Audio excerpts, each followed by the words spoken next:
तो हेलो दोस्तों, नमस्कार। स्वागत है आप सभी का अपने चैनल LDW स्टडी सेंटर में। तो दोस्तों, आज की इस वीडियो में हम बात करने वाले हैं कक्षा 10 NCERT अध्याय 1 यानी जिसका नाम है वास्तविक संख्याएं, जिसको इंग्लिश में बोलते हैं रियल नंबर्स। तो सबसे पहले हम ये परिचय इसका जानेंगे कि आखिरकार में वास्तविक संख्या होता क्या है। तो चलिए सबसे पहले हम बताते हैं वास्तविक संख्या को एकदम शॉर्ट फॉर्म में। तो चलिए वास्तविक संख्या क्या होता है यानी रियल नंबर्स क्या होता है। तो रियल नंबर्स यानी वास्तविक संख्याएं परिमेय और अपरिमेय संख्या के संग्रह को यानी कलेक्शन को हम वास्तविक संख्या कहते हैं।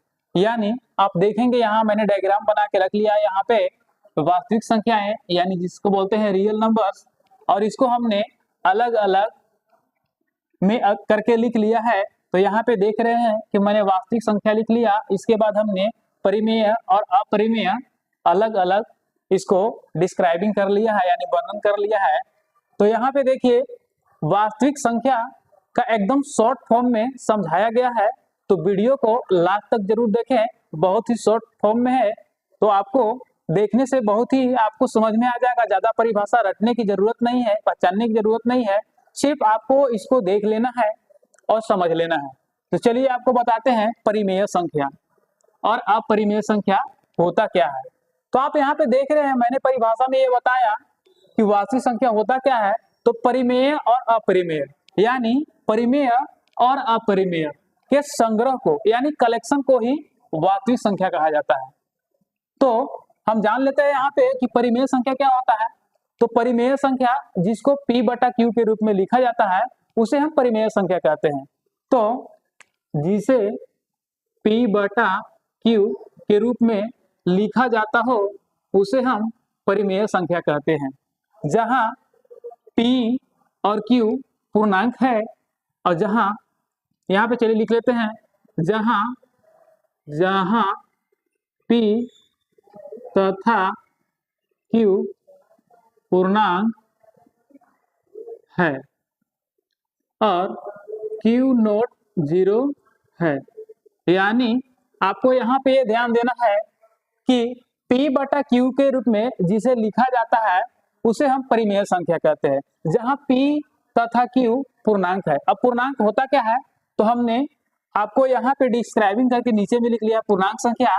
तो पूर्णांक संख्या को हम बाद में देखेंगे। तो पहले ये जान लेते हैं कि P और Q पूर्णांक है और Q नॉट 0 है।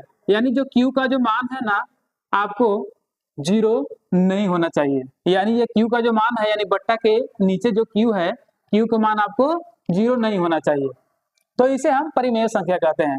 अब परिमेय संख्या के कुछ उदाहरण को देख लेते हैं। चलिए परिमेय संख्या को हम यहाँ पे कुछ उदाहरण लिख दे रहे हैं एग्जाम्पल में। तो एग्जाम्पल पे हम यहाँ पे लिख देते हैं, मान लीजिए कि 2 एक परिमेय संख्या है और 2/6 भी एक परिमेय संख्या है, 4/9 भी एक परिमेय संख्या है और -2/4 भी एक परिमेय संख्या है। तो जिसे हम P/Q के रूप में लिख सकते हैं उसे हम परिमेय संख्या कहते हैं।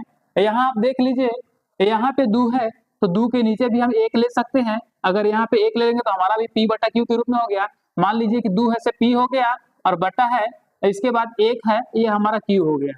तो P/Q के रूप में ये भी है। और यहाँ भी देख रहे हैं कि 2/6 है तो ये भी P/Q के रूप में है। 4/9 है यानी P/Q के रूप में है। -2/4 है, ये भी P/Q के रूप में है। हाँ, परिमेय संख्या माइनस या प्लस कुछ भी हो सकता है, ठीक है। तो चलिए अब देखते हैं अपरिमेय संख्या। यानी परिमेय संख्या के विपरीत अपरिमेय संख्या होता है, यानी उल्टा होता है, अपोजिट होता है। तो यहाँ पे हम आपको बताते हैं कि अपरिमेय संख्या जिसे इंग्लिश में बोलते हैं इरेशनल नंबर होता क्या है। तो जिसे हम P/Q के रूप में नहीं लिख सकते हैं तो उसे अपरिमेय संख्या कहते हैं। यानी P/Q के रूप में हम नहीं लिख सकते हैं तो उसे हम अपरिमेय संख्या कहते हैं। एग्जाम्पल में हम लिख लेते हैं। एग्जाम्पल में क्या हो जाएगा, तो √2 हो जाएगा और √3 हो जाएगा, √5 हो जाएगा। इस तरह से बहुत सारे ऐसे एग्जाम्पल्स हो जाएंगे जिसे हम अपरिमेय संख्या कहेंगे। यानी √2 का वर्गमूल नहीं होता है, √3 का वर्गमूल नहीं होता है, √5 का वर्गमूल नहीं होता है, यह से अपरिमेय संख्या है। चलिए अब हम यहाँ पे देख लिए कि परिमेय संख्या और अपरिमेय संख्या क्या होता है। आप यहाँ पे समझ गए होंगे। तो चलिए इसमें से कुछ दिया हुआ है परिमेय संख्या के अंतर्गत क्या क्या चीज आते हैं। हाँ, आपको हम ये बताएंगे, ये प्रश्न में ये थ्योरी में हम आपको बताएंगे, यानी कॉन्सेप्ट को बताएंगे। इस कॉन्सेप्ट में समझना क्या है, परिमेय संख्या और अपरिमेय संख्या मिलकर के वास्तविक संख्या बनती है।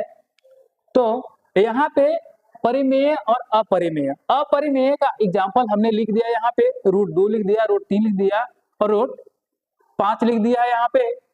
अब यहाँ पे देखिए प्राकृत संख्या, परिमेय संख्या के अंतर्गत क्या क्या चीजें आते हैं।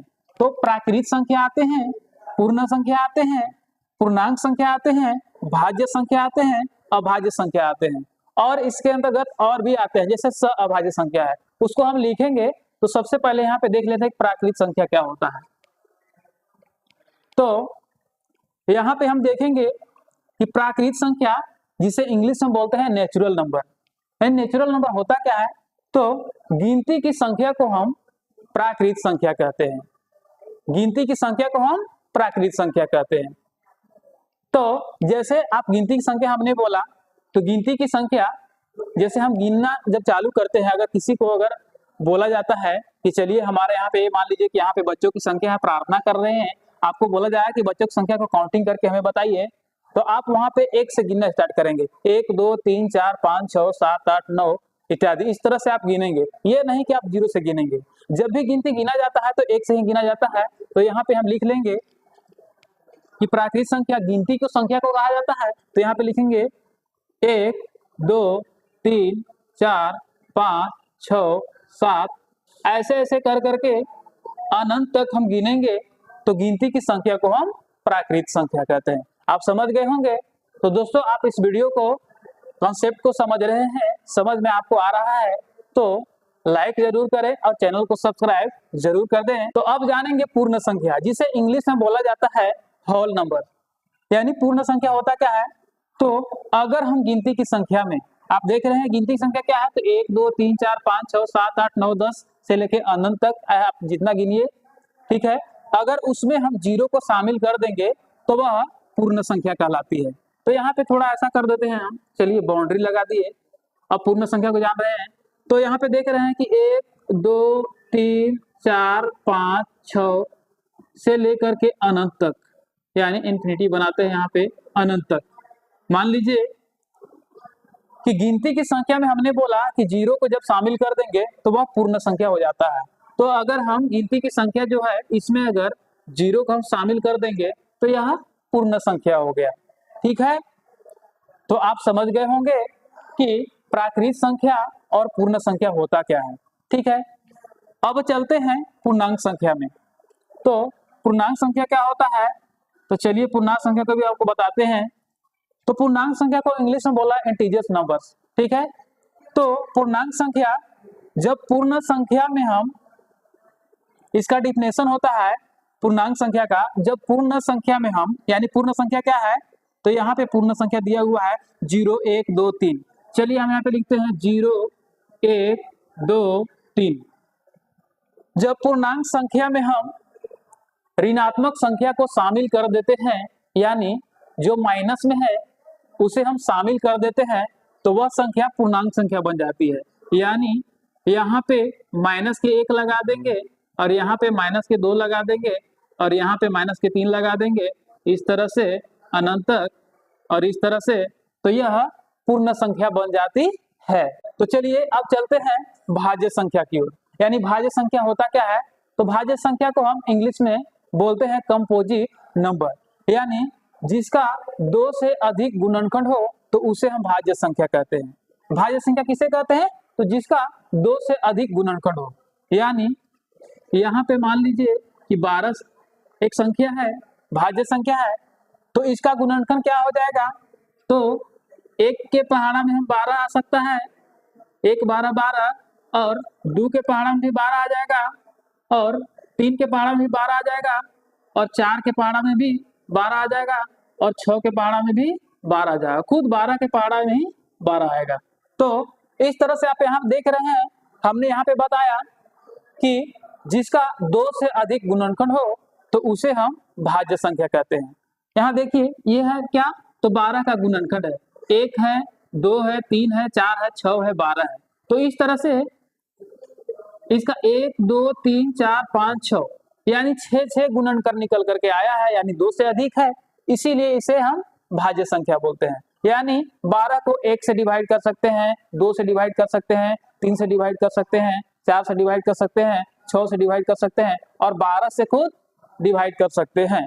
तो इसे हम भाज्य संख्या कहते हैं। तो चलिए आप इस भाज्य संख्या को समझ गए होंगे। अब आगे चलते हैं अभाज्य संख्या की ओर। तो प्राइम नंबर होता क्या है तो उसे जानेंगे। तो प्राइम नंबर भाज्य संख्या के विपरीत होता है, यानी भाज्य संख्या आप यहाँ देख भी रहे हैं कि भाज्य संख्या और इस तरह पे लिखा हुआ अभाज्य संख्या, सिर्फ यहाँ अ का अंतर, अ मतलब नहीं होता है, यानी जो भाज्य संख्या है इसका उल्टा डायरेक्ट कर देंगे। यहाँ पे बोला गया है कि 2 से भाज्य संख्या में बोला गया है कि 2 से जिसका अधिक गुणनखंड हो तो उसे हम भाज्य संख्या कहते हैं। अब जिसका केवल 2 गुणनखंड हो, जिसका केवल 2 गुणनखंड हो तो उसे अभाज्य संख्या कहते हैं। यानी 3 है, 3 एक संख्या हो गया और दूसरा एग्जांपल में लिख लेते हैं 5 लिख लेते हैं और तीसरा लिख लेते हैं 7 लिख लेते हैं और इस तरह से लिख लेते हैं 2 भी लिख लेते हैं। 2 एक सबसे छोटी सम अभाज्य संख्या है, 2 को भी हम लिख लिए यहाँ पे। अब इसी तरह 11 लिख लेंगे। यह जितना भी लिखा हुआ 2 3 5 7 11 यह अभाज्य संख्या है। तो 2 का गुणनखंड क्या हो जाएगा, 1 हो जाएगा और 2 हो जाएगा। यानी 2 को हम 1 से ही डिवाइड कर सकते हैं, खुद 2 से ही कर सकते हैं, बाकी किसी अन्य संख्या से हम डिवाइड नहीं कर सकते हैं, तो इसे हम अभाज्य संख्या कहते हैं। 3 को भी देख लीजिए, 3 में 1 से भागा लगा सकते हैं, 3 एकम 3 हो जाएगा, 1 तिहाई 3 हो जाएगा और 3 को हम खुद 3 से ही भागा लगा सकते हैं, बाकी किसी अन्य संख्या से नहीं लगा सकते हैं, तो इसलिए इसे हम अभाज्य संख्या कहते हैं। 5 को देख लीजिए, सेम इसी तरह से 5 को हम 1 से भाग लगा सकते हैं और 5 को स्वयं से ही भाग लगा सकते हैं। इस तरह 7 को भी 1 से भाग लगा सकते हैं और 7 को स्वयं से भाग लगा सकते हैं। इसी तरह से आप 11 को 1 से हम भाग लगा सकते हैं और 11 को खुद से ही लगा सकते हैं। यानी आप यहाँ पे देख रहे हैं कि अभाज्य संख्या में 2 गुणनखंड निकल करके आए हैं, 1 2 1 2 1 2 1 2 1 2 इस तरह से निकल करके आया है। आप यहाँ से बिल्कुल समझ गए होंगे कि भाज्य संख्या क्या होता है और अभाज्य संख्या क्या होता है। तो यहाँ पे देख लीजिए 2 से अधिक गुणनखंड आया था यहाँ पे, इसलिए हमने भाज्य संख्या कह दिया, और यहाँ पे 2 गुणनखंड सिर्फ आए हैं तो इसलिए हम इसे अभाज्य संख्या कहते हैं। तो चलिए अब हम बताते हैं आपको अगले कड़ी में क्या, तो सह अभाज्य संख्या। चलिए हम यहाँ पे लिख लेते हैं सह अभाज्य संख्या। चलिए थोड़ा सा हम यहाँ पे इसको मिटा देते हैं, यहाँ पे मिटा देते हैं और यहाँ पे लिख देते हैं। चलिए अब परिमेय संख्या के अंतर्गत सह अभाज्य संख्या भी आता है। तो सह अभाज्य संख्या क्या होता है, थोड़ा ये भी समझ लेते हैं। सह अभाज्य संख्या, सह अभाज्य संख्या, चलिए हमने यहाँ पे लिख लिया सह अभाज्य संख्या, जिसे इंग्लिश में बोला जाता है को प्राइम नंबर। तो सह अभाज्य संख्या को हम जान लेंगे, तो जिसका उभयनिष्ठ गुणनखंड सिर्फ 1 हो तो उसे हम सह अभाज्य संख्या कहते हैं, यानी को प्राइम नंबर कहते हैं। जैसे 3 और 5 जैसे में हो गया। चलिए जैसे हमने लिख दिया, चलिए हमने लिख दिया यहाँ पे जैसे 3 और 5 एक सह अभाज्य संख्या है। क्यों? क्योंकि हमने यहाँ परिभाषा में बताया कि जिसका उभयनिष्ठ गुणनखंड सिर्फ 1 हो तो उसे हम अभाज्य सह अभाज्य संख्या कहते हैं, या दूसरे शब्दों में कह सकते हैं कि जिसका HCF यानी महत्तम समापवर्तक 1 हो तो उसे हम सह अभाज्य संख्या कहते हैं। चलिए इसको हम यहाँ पे बना के बता देते हैं। 3 को अगर हम महत्तम निकालेंगे, 3 से अगर आप देख रहे हैं कि 3 और 5 में सबसे छोटी संख्या 3 है और बड़ी संख्या 5 है, तो छोटी संख्या से हम डिवाइड करेंगे, 3 से एक बार लगाएंगे तो 3 एकम 3 आ जाएगा अब यहाँ पे घटाएंगे तो 2 आ जाएगा। अब यहाँ पे इस तरह से कर देंगे। अब इसको लिख लेंगे यहाँ पर। अब 2 से 3 में भाग लगाएंगे तो 3 2 एकम 2 हो जाएगा, घटाएंगे तो 1 आ जाएगा। ठीक है, फिर इस तरह से यहाँ पे लगाएंगे। अब फिर से इसको शेष को हम फिर से इधर में भाज्य बना देते हैं 2। अब 1 दूना 2, 2 बार में ये ऐसे कट गया। तो एक जो आपको निकल करके आया है ना, तो यह HCF हो गया। क्या हो गया? तो यह HCF हो गया। और हमने यही परिभाषा में बताया है कि जिसका HCF 1 आता है तो उसे हम सह अभाज्य संख्या कहते हैं। तो चलिए, आप इस कॉन्सेप्ट को अच्छे तरह से समझ गए होंगे। अगर समझ गए हैं तो चैनल को सब्सक्राइब जरूर कीजिए। और अगले वीडियो में हम बताएंगे प्रश्नावली 1.1 का प्रश्न संख्या 1 से लेकर के। ठीक है।